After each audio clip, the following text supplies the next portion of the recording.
Chers frères et sœurs, au cours de la célébration solennelle de la Pentecôte, nous sommes invités à professer notre foi dans la présence et dans l'action de l'Esprit Saint, et à en invoquer l'effusion sur nous, sur l'Église et sur le monde entier. Faisons donc notre, et avec une intensité particulière, l'invocation de l'Église elle-même. Veni Sancte Spiritus. Une invocation si simple et immédiate, mais dans le même temps extraordinairement profonde, jaillit avant tout du cœur du Christ. En effet, l'Esprit est le don que Jésus a demandé et demande constamment au Père pour ses amis, le premier et le principal don qu'il nous a obtenu avec sa résurrection et son ascension au ciel. Le récit de la Pentecôte, dans le livre des Actes des Apôtres, nous présente le nouveau cours de l'œuvre de Dieu. Commencé par la résurrection du Christ, une œuvre qui touche l'homme, l'histoire et l'univers. Du Fils de Dieu, mort et ressuscité, et retourné au Père, souffle à présent sur l'humanité, avec une énergie inédite, le souffle divin, l'Esprit Saint. Et que produit cette nouvelle et puissante communication que Dieu fait de lui-même?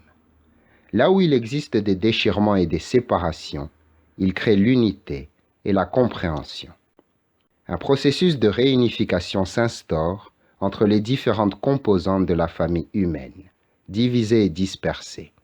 Les personnes, souvent réduites à des individus en compétition ou en conflit entre eux, atteintes par l'Esprit du Christ, s'ouvrent à l'espérance de la communion, au point de faire d'elle un nouvel organisme, un nouveau sujet, l'Église. Tel est l'effet de l'œuvre de Dieu, l'unité.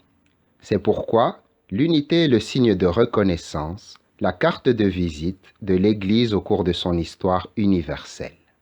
Dès le début, depuis le jour de la Pentecôte, celle-ci parle toutes les langues. L'Église universelle précède les églises particulières, et ces dernières doivent toujours se conformer à elle selon un critère d'unité et d'universalité. L'Église ne demeure jamais prisonnière de frontières politiques, raciales et culturelles. Elle ne peut pas se confondre avec les États, et pas plus avec les fédérations d'États, car son unité est d'un genre divers et aspire à traverser toutes les frontières humaines. De cela, chers frères et sœurs, découle un critère pratique de discernement pour la vie chrétienne. Lorsqu'une personne ou une communauté se renferme sur sa propre façon de penser et d'agir, c'est le signe qu'elle s'est éloignée de l'Esprit Saint. Le chemin des chrétiens et des églises particulières doit toujours se confronter avec celui de l'Église une et catholique, et s'harmoniser avec lui. Cela ne signifie pas que l'unité créée par l'Esprit Saint est une sorte d'égalitarisme. Au contraire, cela est plutôt le modèle de Babel, c'est-à-dire l'imposition d'une culture de l'unité, que nous pourrions qualifier de technique. En effet, la Bible nous dit qu'à Babel, tous ne parlaient qu'une seule langue.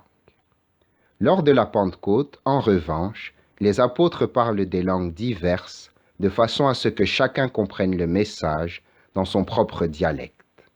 L'unité de l'esprit se manifeste dans la pluralité de la compréhension. L'Église est de par sa nature une et multiple, destinée à vivre auprès de toutes les nations, de tous les peuples et dans les contextes sociaux les plus divers. Et elle répond à sa vocation d'être signe et instrument d'unité de tout le genre humain, uniquement si elle maintient son autonomie à l'égard de tout État ou de toute culture particulière.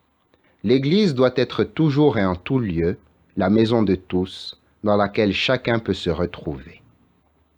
Le récit des Actes des Apôtres nous offre aussi un autre point de départ très concret. L'universalité de l'Église est exprimée par l'énumération des peuples.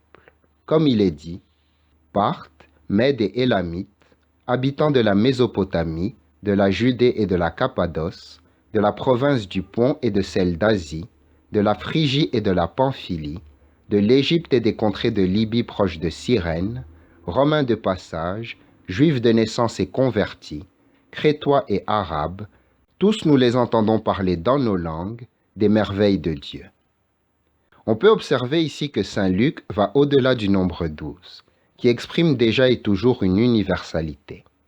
Il regarde au-delà des horizons de l'Asie et de l'Afrique nord-occidentale et ajoute 3 autres éléments.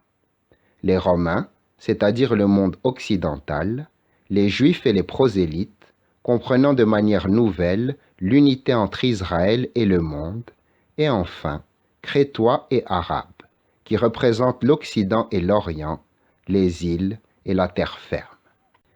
Mais bien, chers frères, cette ouverture des horizons confirme la nouveauté du Christ dans la dimension de l'espèce humaine et de l'histoire des peuples. L'Esprit Saint implique les hommes et les peuples, et à travers eux, il dépasse les murs et les barrières. Amen.